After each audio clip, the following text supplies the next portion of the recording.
It's funny because, I think you had mentioned that to me once when we were talking about like triggers, and it was that whole outspoken thing. And I was like, oh, she's so irritating. Like, this person is so irritating. And then you had said it's, trigger is usually something that is unresolved within yourself. And I was like, didn't like that answer, but.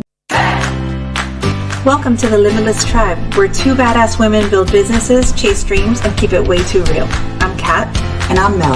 We're the founders of Powerhouse Admins and the Limitless Tribe, and we're inviting you into the messy middle, the mindset shifts, and the CEO glow-ups you never see coming. Now let's get into it.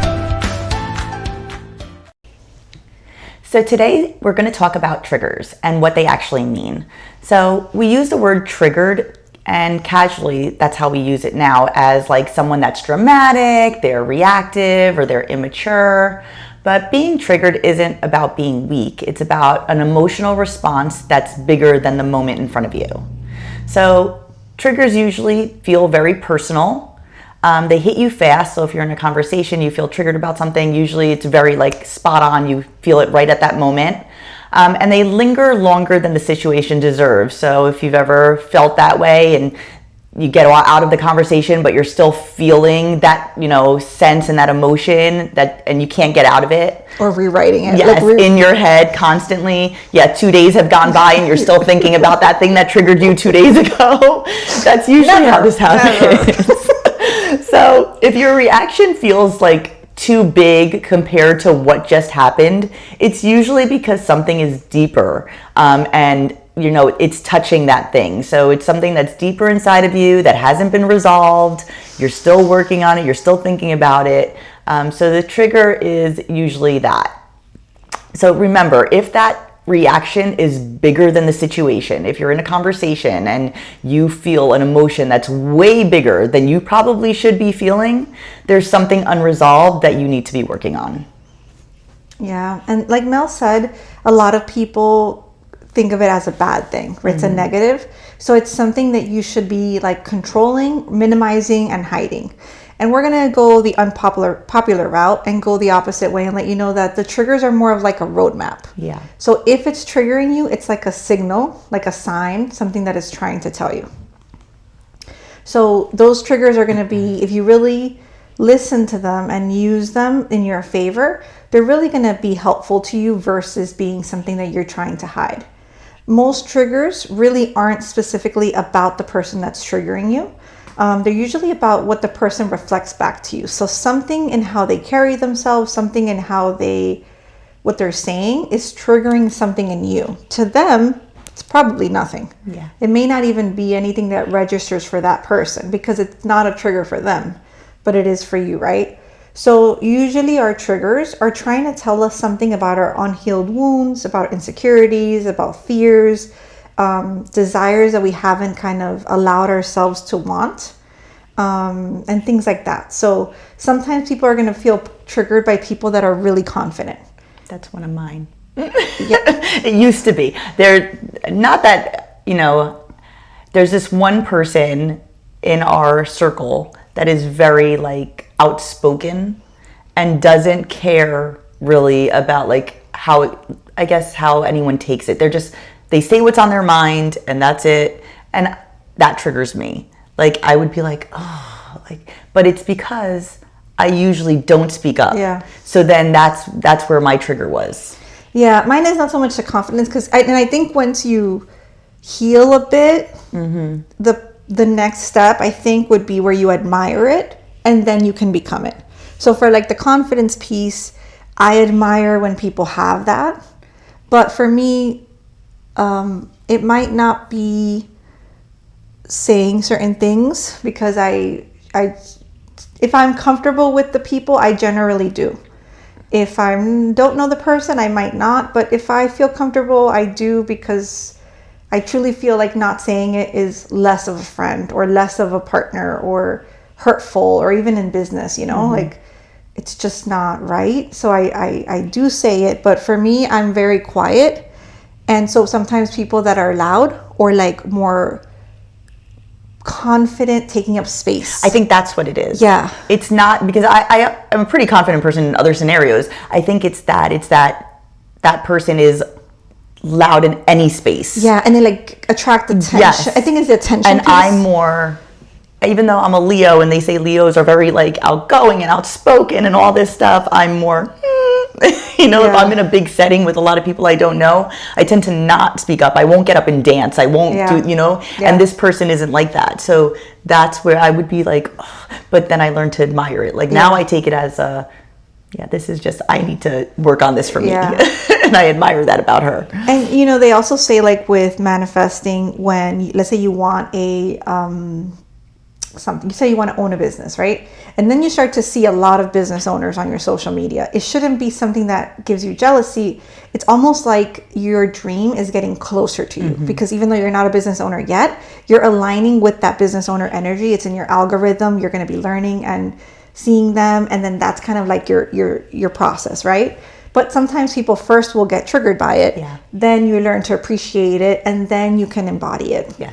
So someone with boundaries also has some of these triggers, and they might trigger guilt because they struggle to set them. So they might get upset with people that have boundaries, and they might think that that's like selfish or is not nice or things like that, because they've learned to put so many, to not have any, and to just let anybody ask and take advantage and all these things. So that might be triggering to you. Sometimes we even make it mean something else. Like we say that it's not a nice thing to do, or they're being rude or things like that. But it's really because they've learned a skill that we don't quite have yet.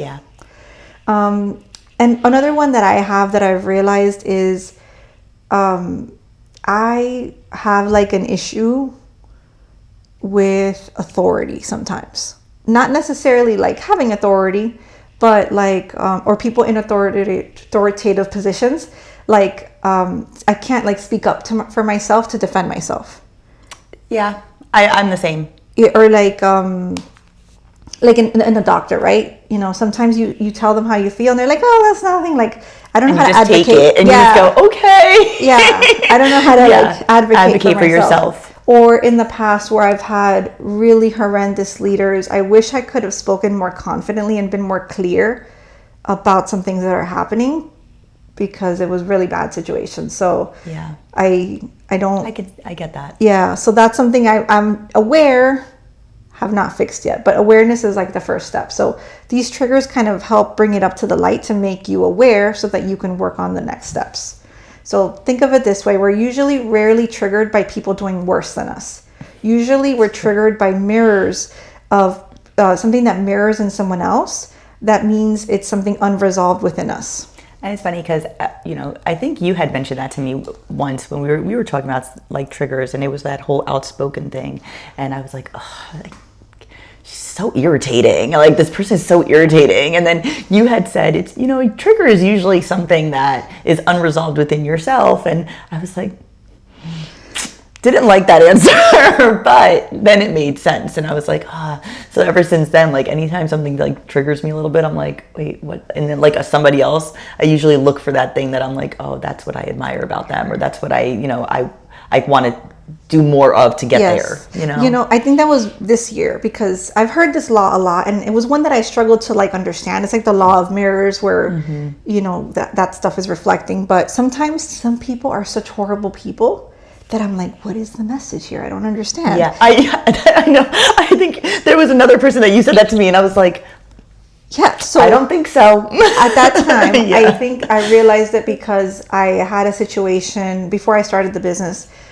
Somebody that we worked with, the person called me, no questions asked, and just started yelling at me and cursing and like all these horrible things. And it wasn't even accurate. Like, they didn't know what they were talking about. And I just did not say anything. And I'm not a vocal person, but I get angry internally. I can't like get it out. So I was so angry for so long. And like, I don't know if some of you are like those people that like you get angry and you cry, and then you're mad because you're crying because you're really angry. You're not crying. Guilty. So I was like, I'm so angry at this man. And I was trying to think of this mirror. Like, how does this apply here? Like, you don't speak to people like that. And it took me a little bit. And I realized that in that situation, he's a douche. But what bothers me is that I didn't say anything. I didn't speak up for myself. And maybe who where I'm he had no problem, speaking up. And he wasn't even the right thing, And so I felt like I let myself down because I couldn't speak up for myself and make sure that I set a boundary that was clear, that even if I had messed up, which was not the case in that situation, that's not how you speak to somebody. Yeah. And you can come back to me when you're ready to speak to me as an adult. So I think I was more mad at myself than him. Yeah. And that's what I realized there. Yeah. So there's two types of triggers, right? And we're going to talk about these two main types. The first one is wound triggers. So these come usually from past experiences or emotional injuries like abandonment, rejection, comparison, feeling invisible, or not feeling chosen. They usually go back to childhood or like a previous relationship where maybe there was, cheating, domestic violence, something like that. That's usually where those wound triggers are. The second type are desired triggers. So these show up as jealousy, resentment, irritation, judgment. They often point to qualities that you admire or want, or that you suppress in yourself. So like we were talking about, where someone might be very vocal or very loud and take up space, and that's something that you wish you could do more of. I know I've spoken before, like I want to get up in a room that people are dancing or playing music and dance and not have an issue with it. And we've been out to dinner, people are dancing, and I'm like, oh, I want to do that, but I can't do it because internally I'm like, no, like it's so awkward and I don't dance great, so it's gonna be weird, but then I see other people do it and that's my trigger, like why can't I do that? So that's where that would come from. So even with the jealousy piece in that second trigger, right? The desire trigger, it's not something to be ashamed of. It's actually just information for you to learn, right? It shows you what you want or what you haven't allowed yourself to become. So just making sure that like it makes you aware of those things that you want more of or you want to be able to work on in yourself so that you can get there. Yeah. That, I feel like the first one that comes to mind, there's some people that are very triggered with like the respect piece. I don't know if you've noticed that. Like they often feel like everything somebody else is doing is like they're disrespecting me. Disrespectful to the person, yeah. And I think it's because they have that wound. Because I don't that's not a trigger of mine, right? So I think they have that wound, and then like it just yells at them that all the time. And then like the jealousy one, I feel like I see that a lot with people who think negatively, who want more money, but then think negatively of people who have money. Yeah. Like they think that these people are bad or all this and that, and then there's like that jealousy piece, and you're not realizing that maybe this is something you actually want, and you're not even allowing yourself to want that because you think it's bad. So why do we get defensive about these things, right? When we're triggered, our instinct is usually to protect ourselves. So we usually we put blame somewhere, we shut down, we lash out, we try to justify our reactions. And it's because defensiveness protects our ego, right? So we think that these triggers are kind of like a trigger to find safety. But really, like you said, it's just information. But our brain is so simple, sometimes it thinks like it's an unsafe situation and it starts to have you react that way. So if you actually change the process and actually become curious about the trigger and see that it requires responsibility, it requires you to really learn about yourself, dig into the trigger and make that change, it's gonna let you be able to slow down and be honest with yourself. So defensive is the ego's bodyguard. It's not with bad intentions, it's just trying to take care of you, and it doesn't know that this isn't the best way. Curiosity, on the other hand, is a doorway to growth. So yeah, when you shut down because something like is upsetting you, you just have to really like think about why that thing is upsetting you so that you can work on that and not just shut down for 2-3 days and not know why. Yeah. So how do we use triggers for growth, right? Triggers aren't here to punish you. They're not here to, hurt you in any way and make you feel really bad about yourself. They're here to guide you. And when you feel triggered, you should pause and ask, what am I really feeling right now? What story am I telling myself? Where have I felt this before? What is this asking me to heal inside of me, or to express or to claim. When you're in a conversation with somebody and they say something that automatically you're like, oh, why did they just say that? And it bothers you. That's that time where you have to really sit later and say, why did that upset me so much? Like, what is it about that statement or that sentence or that question that they asked me that bothered me so much, to really get to the root of it. Yeah. Because when you approach triggers with curiosity instead of judgment, they become tools for you to grow, instead of, shaming yourself or punishing yourself or feeling bad about yourself. Yeah. I don't know if you guys have had that experience. Like, sometimes if you have a conversation with someone and either they say something that triggers you or you say something that triggers them, if you can't dig in to see why it's triggering you so that you could move forward, often the conversation just shuts down. Yeah. Because it's like that retreat mode, right? And then you can't get past the wall that the other person put to defend themselves. So you're really not going to get anywhere. You're not going to be able to grow. You might feel like you can't continue to share your feelings, right? Because this person has this trigger. But ideally, you're able to speak to them, and maybe more gently, where you can work on that trigger together, or it could be something that they're more comfortable working on the trigger if it feels less like intense, so that you can actually move past that situation.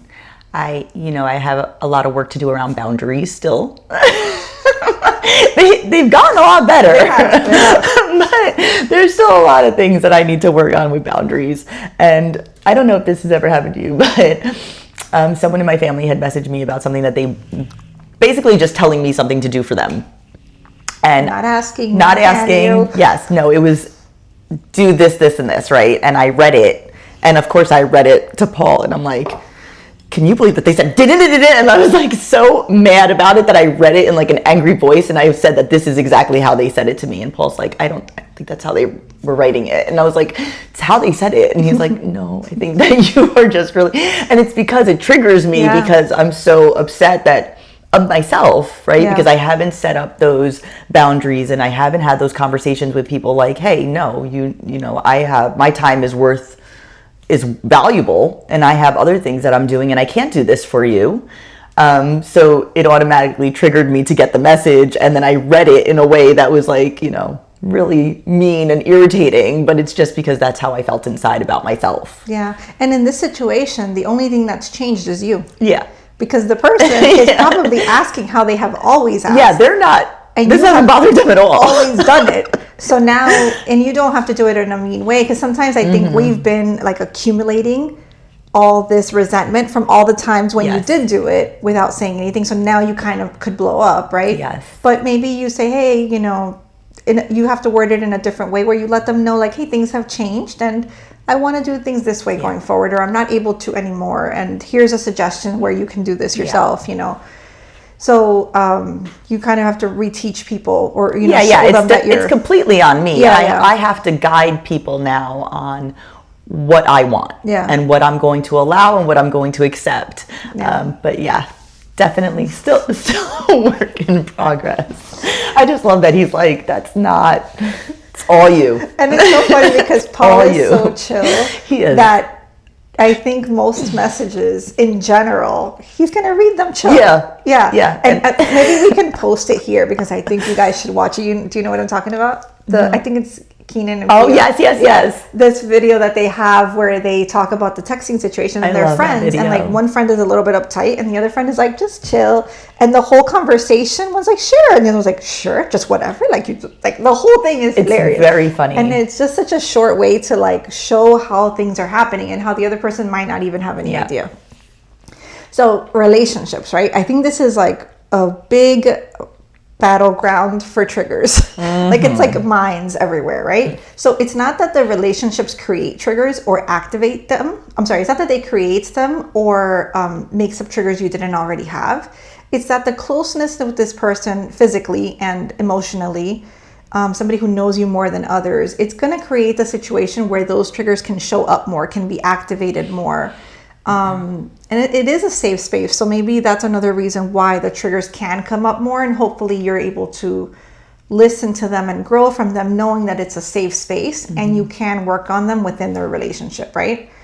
So your partner might trigger feelings about being ignored, abandoned, controlled, or misunderstood. And that doesn't mean that your partner is a problem. It might be wounds that you're carrying from previous relationships, from family and things like that. And this person is showing up in the way they always have, and they don't know that this is a trigger for you.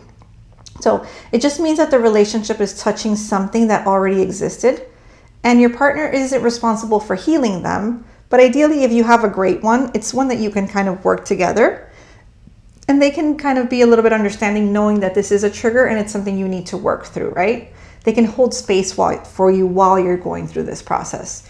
And healing your triggers really allows you to communicate more clearly instead of reacting emotionally. And this is where I was talking about the moving forward piece, right? You don't want to react irrationally and yell and scream and create this kind of loud space where everything shuts down, right? Because then this trigger is going to come up later on again, and you're not really growing anything. You want to be able to kind of slow down, pause, maybe take a moment to think and really process, and then work through that trigger. Yeah, I want to say that I hope Paul doesn't get mad that I'm saying this. Sorry. So he came out of a relationship where he was always accused of doing things that he wasn't doing, and a lot of jealousy because that person did not heal their past traumas, right? So I used to joke around with him in the beginning where he would tell me something about standing in line and a girl next to him or something, like something stupid, right? And I would be like, oh, you liked her, you were flirting with her. I know. But I would say it kind of like in a serious tone, but I was just completely joking. And he would get so upset. And I would be like, what? And one day he was just like, that's like a trigger for me. Like I really don't like it. Because that was real before. But I knew that his ex was, this way and that they had these issues, but it didn't like cross my mind that me saying those things, because completely joking would make him so upset. And he was like, one day just shut down, and I was like, what is happening? Why are you what is going on with you? And he was like, it bothers me. He's like, when you say those things, it really bothers me. And I was like, but I was kidding. And he's like, bothers me. And we had to have that conversation, and I was like, okay, never doing that again. So, it's really tough. That's happened to me too, not specific scenario, but it's really tough to change sometimes, because I feel like that wasn't the intention.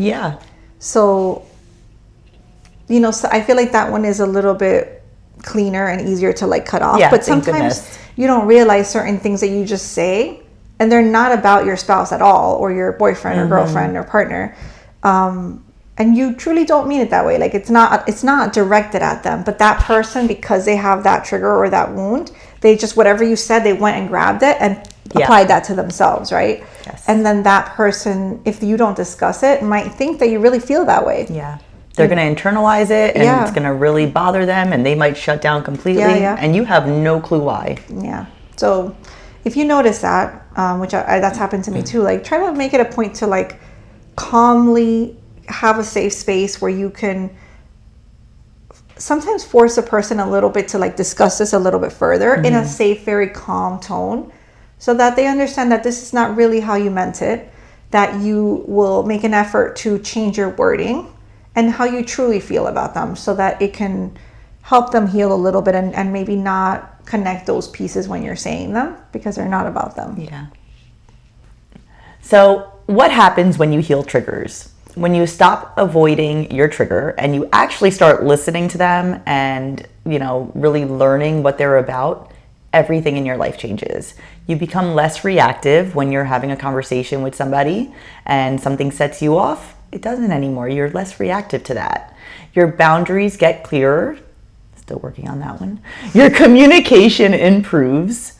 Your self-trust strengthens. Can I say that word? Your self-trust strengthens, and your relationships feel safer and more grounded. Every trigger you heal becomes a strength you didn't have before. So just like in that relationship one that we were talking about, where somebody in your relationship is triggering you because it's something that you haven't healed. once you heal that, your whole relationship can change because now you feel safer with that person. You feel like you can align more with them. So every little thing, like even in conversations when you're having with people and they bother you and you're like, oh, and then that bothers you for 2 days and you're still thinking about it and you're going over it in your head saying, oh, why did they say that to me? How much better is it if 2 days later you're not thinking about that anymore and you can move on with your life and do something else, right? Yeah. You don't want those things to continue to bother you over and over again. Imagine just one trigger, like the impact that it could have. Because if you really think about, just try to, think about the things that trigger you. Maybe you write them down and you start to work on these. Just pick one and then break down like in the different ways that it really shows up. And you're probably very short on your list. Whatever you thought of is probably only like a small portion of it.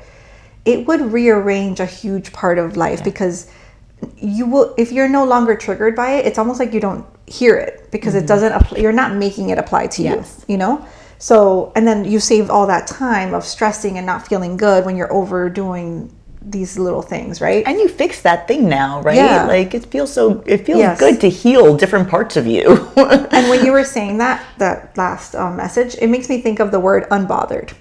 But I think there's two ways to be unbothered, right? One is you don't work on things and you just shut them down and you put them under the rug and people act like they don't care, but they don't realize that they're showing up in a certain way through these triggers.